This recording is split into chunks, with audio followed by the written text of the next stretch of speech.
ഇപ്പോൾ എല്ലാവരും പറയുന്ന പോലെ സോഷ്യൽ മീഡിയ ഇൻഫ്ലുവൻസ് ചെയ്യുന്നത് കൊണ്ട് തെറ്റ് ചെയ്യുന്ന ആൾക്കാരാണ് നമ്മൾ കൂടുതൽ അഡോളസൻസ്, ടീനേജേഴ്സ് എന്നൊക്കെ പറയുന്നു.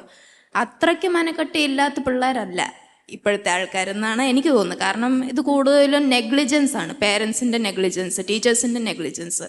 ഈ അറ്റൻഷൻ സീക്കിംഗ് മൈൻഡോടെ വളരുന്ന ഒരു പ്രായമാണ് ഈ ചൈൽഡ്ഹുഡ്, അഡോളസൻസ് എന്നൊക്കെ പറയുന്നത്. അപ്പോൾ ഈ പിള്ളേരെല്ലാവരും തന്നെ പേരൻസിൻ്റെ വാലിഡേഷൻ, ഞാൻ ചെയ്യുന്നത് ശരിയല്ലേ അമ്മേ, അല്ലേ അച്ഛ എന്നൊക്കെ ചോദിക്കുന്ന ഒരു പ്രായമാണ്. ആ സമയത്ത് അവരിങ്ങനെ അമ്മയെന്ന് പറഞ്ഞുകൊണ്ട് പുറകെ പോകുന്ന സമയത്ത്, ഇപ്പോൾ നിങ്ങളൊക്കെ പറഞ്ഞ പോലെ തന്നെ അമ്മമാരൊക്കെ ജോലിക്ക് പോകുന്നവരാണ്, അച്ഛന്മാരൊക്കെ ജോലിക്ക് പോകുന്നവരാണ്. തിരിച്ചു വന്നു കഴിയുമ്പോഴത്തേക്കും വാട്സപ്പ്, ഫേസ്ബുക്ക്. ഇപ്പോൾ എൻ്റെ വീട്ടിലാണെങ്കിലും പലരുടെ വീട്ടിലാണെങ്കിലും ഇങ്ങനെയൊക്കെ നടക്കുന്ന ഒരു കാലഘട്ടമായി. ഇപ്പോൾ ഫോണുണ്ട് എല്ലാവരുടെ കയ്യിലും, പിള്ളേരുടെ കയ്യിലും ഉണ്ട്. ഈ അമ്മമാരും അച്ഛന്മാരും വീട്ടിൽ വരുന്നവരെ കാത്തിരിക്കുന്ന കുഞ്ഞു പിള്ളേർ അവരാഗ്രഹിക്കുന്ന അവരുടെ സ്കൂളുകളിൽ അവരെന്തൊക്കെ ചെയ്തു, അവരെന്തൊക്കെ ക്രിയേറ്റീവായിട്ടുള്ള കാര്യങ്ങൾ ചെയ്തു, അതൊക്കെ അവരവരുടെ അമ്മയോടും അച്ഛനോടും പറഞ്ഞ ആ ഒരു വാലിഡേഷന് വേണ്ടിയിട്ട് കാത്തിരിക്കുകയാണ്. പക്ഷേ നമ്മൾ കാണുന്നത് എന്തുവാ? അച്ഛന്മാരും അമ്മമാരും വീട്ടിൽ വരുന്നു, ഫോണിൽ കുത്തിയിരിക്കുന്നു, അല്ലെങ്കിൽ ടി വി കാണുന്നു. അങ്ങ് മാറി നിൽക്ക് ചെറുക്ക, അല്ലെങ്കിൽ അങ്ങ് മാറി നിൽക്ക് പെണ്ണെ, ഞാൻ ഇതൊന്ന് ചെയ്തോട്ടെ, ഇതൊന്ന് കണ്ടോട്ടെ. അത് അവർക്ക് കൂടുതലും അങ്ങ് വരുവാണ്.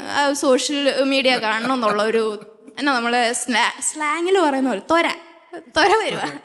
അപ്പം ഞാൻ കൂടുതലും ഒബ്സർവ് ചെയ്ത ഒരു ഫാക്റ്റാണ്, പേരൻസിൻ്റെ നെഗ്ലിജൻസ് മൂലമാണ് ചൈൽഡ്ഹുഡും ടീനേജേഴ്സിൻ്റെ ആ ഒരു അഡോളസെൻ്റ് പീരീഡ് വെറുതെ ഇങ്ങനെ പാഴായി പോകുന്നത്. പേരൻസിൻ്റെ നെഗ്ലിജൻസ് ആണ്. പിന്നെ ടീച്ചേഴ്സും ഉണ്ട്.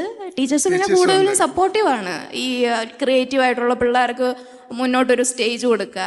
നിങ്ങൾ കൂടുതലും അങ്ങോട്ട് ഇൻഫ്ലുവൻസ് ചെയ്യും നമ്മളെ, അങ്ങനെ ചെയ്യണം, നിങ്ങൾ ക്രിയേറ്റീവാണ്, നിങ്ങളത് ചെയ്യണം, ഇത് ചെയ്യണം. പക്ഷെ അത് നമ്മൾ നമ്മുടെ പേരൻസിൽ നിന്നാണ് ആഗ്രഹിക്കുന്നത്, ടീച്ചേഴ്സിൽ നിന്നല്ല കൂടുതലും. കൃഷ്ണവേണി. കൃഷ്ണവേണി എന്താ പഠിക്കുന്നത്? ഞാൻ MHRM സെക്കൻഡ് ഇയർ. അതിലെന്തെങ്കിലും പറയാൻ വന്നതാണോ? അല്ല, എനിക്ക് കൃഷ്ണവേണിയോടൊരു ബഹുമാനം തോന്നുമായിരുന്നു. തോന്നുന്നതിൽ തെറ്റില്ല. എനിക്ക് ബഹുമാനം മാത്രം, എനിക്ക് വേറൊരു ആശയം കൂടെ തോന്നി.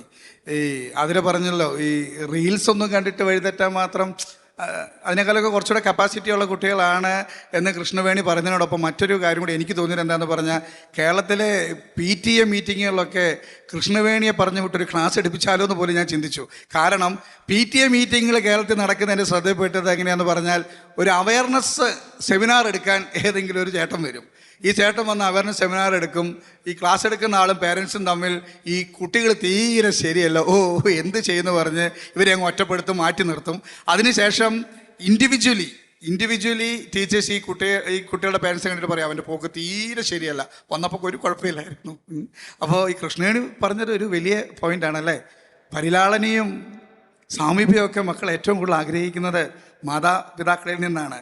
എനിക്ക് തോന്നുന്നത് ഈ പ്രോഗ്രാം കാണുന്ന മാതാപിതാക്കൾക്കൊക്കെ കൃഷ്ണവേണിക്ക് കൊടുക്കാൻ സാധിക്കുന്ന കാലഘട്ടത്തിൻ്റെ ഒരു മനോഹരമായ സന്ദേശമെന്നോ കാവ്യനീതിയോ എന്നൊക്കെ വിശേഷിപ്പിക്കുന്നതിൽ തെറ്റില്ല കൃഷ്ണവേണി. അതൊരു പുതിയ ആശയമാണ്, അംഗീകരിക്കാതിരിക്കാൻ വയ്യ.